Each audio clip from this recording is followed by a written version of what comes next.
Welcome to Season 5 of Public Health on Call, a podcast from the Johns Hopkins Bloomberg School of Public Health. I'm Joshua Sharfstein, Vice Dean for Public Health Practice and Community Engagement and a former health commissioner here in Baltimore, Maryland. Our goal with this podcast is to bring scientific evidence and experience to shed light on critical health issues. If you have questions or ideas for us, please send an email to publichealthquestion@jhu.edu. That's publichealthquestion@jhu.edu for future podcast episodes. Today, our topic is the bombing of a maternity hospital in Mariupol, Ukraine.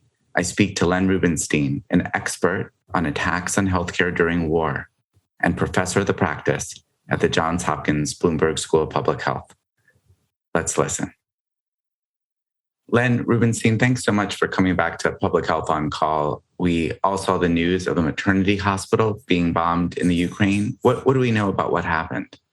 Thanks for having me, Josh. We know it was hit probably by a missile attack from Russia. It may have been a bomb, but we know that the front of the hospital was destroyed. There were at least 17 injuries, mostly staff. We think that there weren't too many people in the hospital because the whole city is surrounded and people really can't get out of basements and other shelters. But people were, of course, injured and the damage was very significant. This wasn't the first time a hospital's been hit in this conflict. Far from it. The Ministry of Health has reported more than 60 incidents of violence against hospitals, ambulances, and health workers. Most of them have been hospitals, but emergency responders and ambulances have also been killed. The World Health Organization, which has the mandate to confirm reported attacks on healthcare in wars around the world, has already confirmed 24 incidents, and we can expect through their process that there will be many more.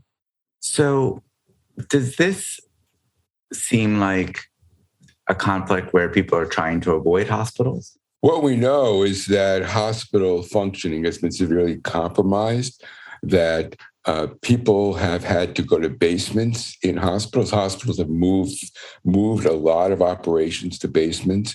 We don't know who is not going to hospitals. During the war, it's too hard to get that kind of information. But we know the operations and the operations of hospitals have been very compromised, not only by the attacks, but by the prospect and the expectation that there will be attacks. Well, I guess that's what I was aiming at, which is that in theory, combatants should be leaving hospitals alone, but that wouldn't be a safe assumption right now in the Ukraine, would it? I would say it's not just in theory, it's in law, and this law has been in place for more than 150 years. You can't deliberately attack hospitals. You can't indiscriminately attack civilian areas in which hospitals will be affected. And in fact, you have to take special precautions to avoid damage to hospitals. And the violations of those rules are war crimes. And in your view, do you think we're seeing that right now in the Ukraine? I think I don't have any doubt that these will be shown to be war crimes when a full investigation is conducted. The evidence so far, even though it's just from reports of media and local witnesses, the pattern is so consistent and the damage and destruction is so far from military objectives or objects that it would be fair to conclude that these are war crimes. Now, this wouldn't be the first time that Russia has been involved in a situation of bombing hospitals. Russia, in fact, has a horrific record of attacking hospitals. Back 20 years ago in the war in Chechnya, it destroyed multiple hospitals in the capital, Grozny, as well in other places. And back then, when I was at Physicians for Human Rights, we conducted a survey of 1,000 displaced people from Chechnya. And about a third of them had said that they witnessed a destroyed or damaged hospital. I don't have the data to check how many hospitals that amounted to, but the fact that so many people saw a destroyed hospital, and I have pictures of some of them, shows how serious it was. And then in Syria, when Russia joined the Assad regime in 2015, it joined the regime in bombing hospitals. At one point, the UN arranged an agreement where the coordinates of field hospitals and other health structures were supplied to Russia in order that they not attack them and they take precautions. But a later UN investigation found that they had the coordinates and they attacked them anyway. Now, we have talked about this when you came to the podcast to talk about your book, which is titled Perilous Medicine: The Struggle to Protect Healthcare from the Violence of War. But I think in this context, it would be great for you to explain why there are rules of war that pertain to healthcare and where they come from. The rules of war concerning healthcare were actually the first modern rules of war at all. The first Geneva Convention in 1864 was dedicated to a single subject, that is protection of the wounded and sick. And of course, to protect the wounded and sick, you have to protect the facilities where they're treated and the people who are treating them. So it goes back 150 years. And ever since, those rules have gotten ever stronger. For example, to prohibit indiscriminate attacks, not only targeted attacks, and to require special precautions against damage to health facilities. And the reason is very clear, that there's a fundamental value of humanity, that if someone is injured or sick, they're not fighting you. They are people who are in great need, and whoever they are must be protected. And that has survived through all these decades. And there is almost universal agreement around the world about these values. And I think that helps explain the moral outrage that we've seen in response to this attack. It's not just a violation of the law, but the breach of values that are deeply embedded in almost every country. So if we've seen the violation of those values repeatedly by Russia, it would also be fair to say they're not the only country that has violated these rules in recent years and decades. Is that true? It is unfortunately the case. We've seen these violations in Afghanistan, in